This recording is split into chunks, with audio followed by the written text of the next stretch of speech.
సరే ఇప్పుడు చూస్తున్నట్టయితే ఈరోజు నందమూరి బాలకృష్ణ గారి కొడుకు ఆయన మోక్షజ్ఞ తేజ బర్త్డే సందర్భంగా తన పేరు స్క్రీన్ పేరు కూడా మార్చుకున్నారు. అంటే ప్రశాంత్ వర్మ సినిమాతోనే తను డెబ్యూ అవుతున్నారు. సో ఈ సందర్భంగా యంగ్ టైగర్ జూనియర్ ఎన్టీఆర్ గారు అయితే తన ఎక్స్లో పోస్ట్ పెట్టడం జరిగింది. సో అసలు దీన్ని ఎలా చూడాలంటే చాలా వరకు ఏంటంటే వాళ్ళ కుటుంబంలో కొన్ని కలహాలు ఉన్నాయి. ఈ ఫ్యామిలీగా అంటే బాలకృష్ణ గారికి నందమూరి జూనియర్ ఎన్టీఆర్ గారికి అయితే పడదు. మరి దీంతో వాళ్ళ ఈ మధ్యన ఏం పొరపచ్చాలు లేవు అని చెప్పేసి అనుకోవచ్చా? మరి పొరపచ్చాలు లేవు అనుకోవచ్చా అంటే ఉన్నాయని ఎవరైనా డిక్లేర్ చేశారా ఇంతకుముందు అనుకుంటున్నారు. ఎందుకు అనుకుంటున్నారంటే ఈరోజు రేపు ఎలా ఉంది తెలుసా పరిస్థితి. నేను నీకు బర్త్డే విషెస్ చెప్పాలన్నా, నువ్వు నాకు బర్త్డే విషెస్ చెప్పాలి అన్నా, నేను నీకు ఏ విధమైన శుభాకాంక్షలు చెప్పాలి, నువ్వు నాకు ఏ విధమైన శుభాకాంక్షలు చెప్పాలనుకున్నా, బేసిక్గా నువ్వు నా ఇంటికి వచ్చి నాకు బొట్టు పెట్టి చెబితే కుదరదు. నేను నీ ఇంటికి వచ్చి నీకు చీరసారలు పెట్టి బొట్టు పెట్టి చెప్పినా కుదరదు. నువ్వు నాకు వాట్సాప్లో పెట్టినా కుదరదు, నేను నీకు వాట్సాప్లో పెట్టినా కుదరదు. ఖచ్చితంగా ఇన్స్టాగ్రామ్లోనో లేకపోతే ఎక్స్లో నువ్వు నన్ను ట్యాగ్ చేసి హ్యాపీ బర్త్డే అని చెప్పాలి. ఇప్పుడు అదే స్టేటస్ సింబల్ అన్నమాట, అది రూల్, అది కంపల్సరీ, మ్యాండేటరీ అయిపోయింది. అప్పుడే నువ్వు చెప్పినట్టు, లేకపోతే నువ్వు అసలు విష్ చేయనట్టు 100%. ఓకే. సో ఆ రకంగా తయారైపోయింది. సో సరే, ఎక్కడో అమెరికాలో ఉన్నాడు మామలు అత్తలు, ఇంకెక్కడో సింగపూర్లో ఉన్నాడు అన్నయ్య వదిన, మనం ఇక్కడ ఉన్నాము అనుకుంటే వాళ్ళు ఫొటోస్ షేర్ చేసుకుంటారు కదా ఇన్స్టాలో ఫొటోస్ చేయడం, దాన్ని లైక్ చేస్తా, ట్యాగ్ చేస్తా, హ్యాపీ విషెస్ ఇలాంటివి చెప్పుకునే రోజులు కూడా ఉన్నాయి మామూలుగా చెప్పాలి అంటే. బట్ ఇక్కడ విషయం ఏంటంటే ఫ్యాన్స్ మోస్ట్లీ ఖచ్చితంగా ఆ స్టార్ హీరో స్పందించాలంటే ఇన్స్టాలోనే స్పందించాలి, లేదా ఎక్స్లోనే స్పందించాలి, ఆర్ ఎనీ అదర్ సామాజిక మాధ్యమాలు, ఫేస్బుక్ వాట్ ఎవర్. ఫేస్బుక్ కూడా లేదమ్మా, ఖచ్చితంగా ఇన్స్టా ఆర్ ఎక్సే. ఇలా స్పందిస్తేనే ఆ స్పందనకు ఒక వాల్యూ. మళ్ళీ దానికి ఎన్ని లైక్లు వచ్చినాయి, ఎన్ని వ్యూలు వచ్చినాయి అని ఆ లెక్క కూడా ఉన్నది.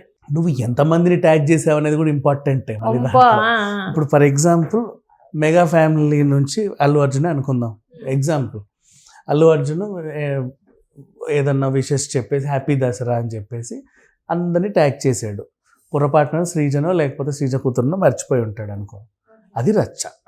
ఆమెకి ఈమెకి ఎందుకు ట్యాగ్ చేయలేదు, పడట్లేదు, కొట్లాడుకున్నారు. నేను చూసా మొన్న పెద్ద రాయి ఎత్తి మొహం మీదకి వేసి కొట్టాడు, ఆ ముక్కు పగిలిపోయింది, ఇలా చెప్పేస్తారు అన్నమాట, రాస్తారు.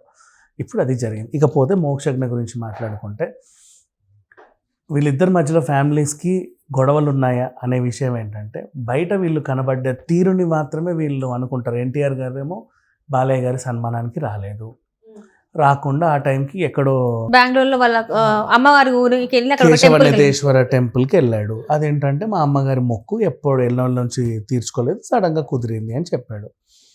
సో ఎన్టీఆర్ శతదినోత్సవానికి రాలేదు కాబట్టి గొడవలే ఉన్నాయి. మొన్న తారకరత్న చనిపోయినప్పుడు కూడా వీళ్ళిద్దరు నవ్వుకుంటూ మాట్లాడలేదు. ఇప్పుడు విషయం ఏంటంటే అక్కడ చనిపోయి ఉన్నాడు మనిషి, ఎవరికి ఉండాల్సిన బాధలు వాళ్ళకు ఉంటాయి. వీళ్ళకి ఎలా కనపడాలి తెలుసా, హే బాబాయ్ అని ఏ అబ్బాయిని నవ్వుకుంటూ వచ్చి ఎగ్గురి గంతేసి రింగులు తిరిగి ముద్దులు పెట్టేసుకొని కౌగిలించేసుకోవాలి. లేదా ఇలా వచ్చేసి అని వెళ్ళాడు అనుకో, అన్నాడంటే ఏదో ఏ పడట్లా వీళ్ళకి అని చెప్పి స్క్రిప్ట్ రాసేస్తారు. అండ్ నెక్స్ట్ బాలయ్య గారికి ఈయన శుభాకాంక్షలు చెప్పాడా లేదా అనే విషయం మీకు తెలియదు. ఆయన పర్సనల్గా ఇంటికి వెళ్ళి చెప్పొచ్చు, కొంతమందికి మర్యాదపూర్వకంగా ఇంటికి వెళ్ళి చెప్పాలి. ఎక్స్లో వేసినా కూడా అవమానమే అది ఈ ఫ్యాన్స్కి అర్థం కాదు. ఎన్టీఆర్ పిల్లోడికి చెప్పాడా అంటే అది పర్వాలా. పెద్దవాళ్ళకి మనం ఇప్పుడు ఫర్ ఎగ్జాంపుల్ ఎస్పి బాలసుబ్రహ్మణ్యం గారి బర్త్డే అనుకోండి, నువ్వు ఎక్స్లో వేసి చెప్తే అది అవమానం. అది నీకు కుదిరితే వెళ్ళి చెప్పు, లేదా ఆయన నెంబర్ ఉంటే వాట్సాప్ చెప్పు, లేదా నువ్వు ఒక వీడియో రిలీజ్ చేసుకొని ఎస్పి బాలసుబ్రహ్మణ్యం గారి బర్త్డే అండి ఈరోజు, దెన్ నేను ఆయనకు శుభాకాంక్షలు చెప్పాలనుకుంటున్నాను చెప్పుకో, లేదా ఆయన ఫోటో వేసి నీ ఫోటో కూడా వేసి విషెస్ అని చెప్పుకో. Simple happy birthday to SP Balasubrahmanyam టింగ్ టింగ్ టింగ్ టింగ్ అని ట్యాగ్ వేయకూడదు. కొంతమంది మహామహులు ఉంటారు, ఇప్పుడు బాలయ్య గారు కూడా అంతే, ఆయన ఒక ఉన్నత స్థాయి వ్యక్తి, చాలా గొప్ప మనిషి, చారిటీలో పెద్దోడు, హీరోగా పెద్దోడు, రాజకీయంగా పెద్దోడు. అవునా, ఆయనకున్న ఫ్యాన్ ఫాలోయింగ్ అసలు సపరేట్గా ఉంటుంది. ఎందుకంటే ఆయన ఎనర్జీ లెవెల్స్ మామూలుగా ఉండవు. తను అంటే ప్రీ రిలీజ్కి ఈవెంట్కి వెళ్ళినా, ఏదైనా పార్టీస్కి వెళ్ళినా, మరీ ముఖ్యంగా చూస్తే అన్స్టాపబుల్ ఏదైతే ఆహాలో అసలు దాని తర్వాత ఆయన ఫ్యాన్స్ ఇంకా పెరిగారే తప్ప తగ్గిన పరిస్థితి లేదు. కుటుంబంలోనూ పెద్ద, ఇట్లా అన్ని రకాలుగా చూసినప్పుడు ఒక పెద్దరికం ఉంది ఆయనకి. కాబట్టి వీళ్ళు మర్యాదగా ఎక్కడ చెప్పాలి అక్కడ చెప్పుకుంటారు. బాలయ్య ఇస్ నాట్ ఏదో చిన్న సింపుల్ స్టార్కి చెప్పినట్టుగా హ్యాపీ బర్త్డే బాలయ్య అని చెప్పకూడదు. అట్లా ఉంటుంది. సో వీళ్ళకి అది కనపడదు కాబట్టి వీళ్ళిద్దరి మధ్యలో ఏదో ఉంది అనుకుంటాడు.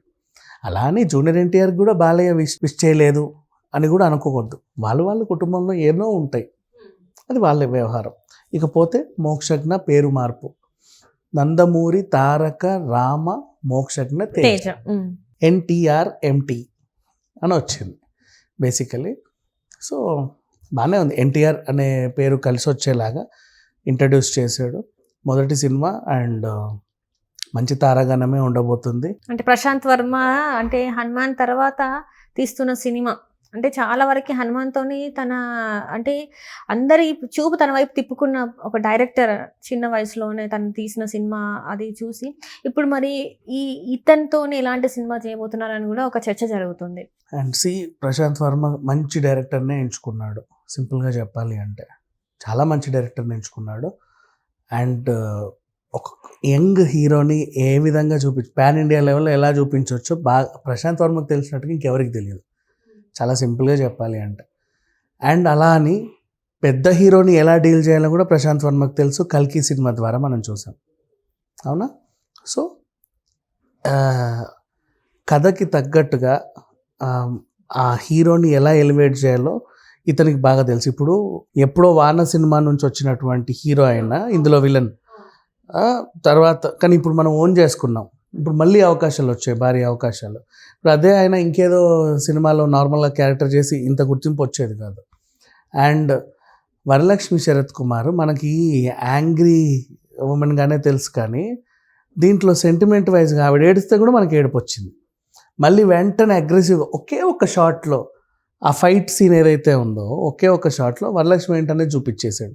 అంటే ఆ ఎలివేషన్ చిన్న క్యారెక్టర్స్ కూడా ఇప్పుడు అంతెందుకు ఇంకా చెప్పనా, సునిశ్చిత్ని ఒక దాంట్లో వాడుకున్నాడు.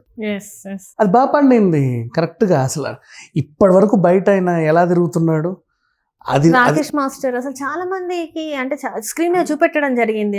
అక్కడ రాకేష్ మాస్టర్ దగ్గర కూడా వస్తా. ఇప్పుడు సునిశ్చిత్ ఉన్నాడు, అన్ని ఛానల్స్లోనూ ఏదో రకంగా తిరిగేవాడు. అది నేనే, ఇది నేనే, మొత్తం నేనే చేశాను, నేనే ఇది, నేనే అది అని చెప్పేసి. సో సినిమాలో భలే సిట్యువేషన్ అది. అసలుకి ఇన్ని పవర్స్ ఎక్కడి నుంచి వస్తున్నాయంటే నాకు తెలుసు అని చెప్పాక ఎవడరా అని చూస్తే వీడు నేనే ఇచ్చాను అంటాడు. అసలు అది వాడుకోవడం ఎంత గ్రేట్ అంటే అంత గ్రేట్ రావడం. ఎగ్జాక్ట్లీ. నెక్స్ట్ మళ్ళీ ట్రైన్ యాక్సిడెంట్ దగ్గర హాయ్ ఫ్రెండ్స్ అనేవాడు దాన్ని వెనకాల రికార్డ్ చేయడం. సింపుల్ షాట్ అది చాలా చెప్పాలి అంటే, బట్ అది ఎంత ఇంపాక్ట్ చూపించిందో అంత సినిమా. అంటే చిన్న క్యారెక్టరో పెద్ద క్యారెక్టరో లేకపోతే ఇంకెవరో ఎవరైనా సరే ప్రశాంత్ వర్మ చేతిలో పడ్డాడు అంటే వాళ్ళకంటూ ఒక ఐడెంటిటీ వస్తుంది. సో ఇప్పుడు మోక్షజ్ఞ ఎంట్రీ కూడా ప్రశాంత్ వర్మ చేతిలో పడింది. తన కెరీర్ నెక్స్ట్ లెవెల్లో ఉండబోతుంది అనేది తెలుసు. అందరూ అనుకున్నారు పూరి జగన్నాథ్ ఇంట్రడ్యూస్ చేస్తాడేమో అని. ఇక్కడ బాలయ్యకి పూరికి మంచి సంబంధాలు ఉన్నాయి. రామ్ చరణ్ని పరిచయం చేసింది కూడా పూరియే, మహేష్ బాబుని నిలబెట్టింది పూరియే. ఇట్లా కొన్ని ఉన్నాయి కాబట్టి అంటే లేట్ ఎంట్రీ అయినా కూడా లేటెస్ట్ ఇస్తున్నట్టు అనుకోవచ్చు. ఎందుకంటే చాలా వరకు కొన్ని ఇయర్స్ నుంచి వస్తున్నాడు అనుకున్న టైంలో ఇంక మొత్తం అతనికి కూడా ఉండాలి కదా, యాక్టింగ్లో నైపుణ్యం పొందాలి, డ్యాన్స్లో నైపుణ్యం నేర్చుకోవాలి.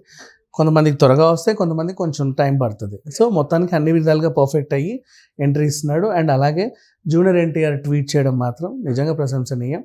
చాలా అంటే వీళ్ళ మధ్యలో కూడా ఎలాంటి గొడవలు లేవు అనే విషయం మీద తెలిసిపోయింది.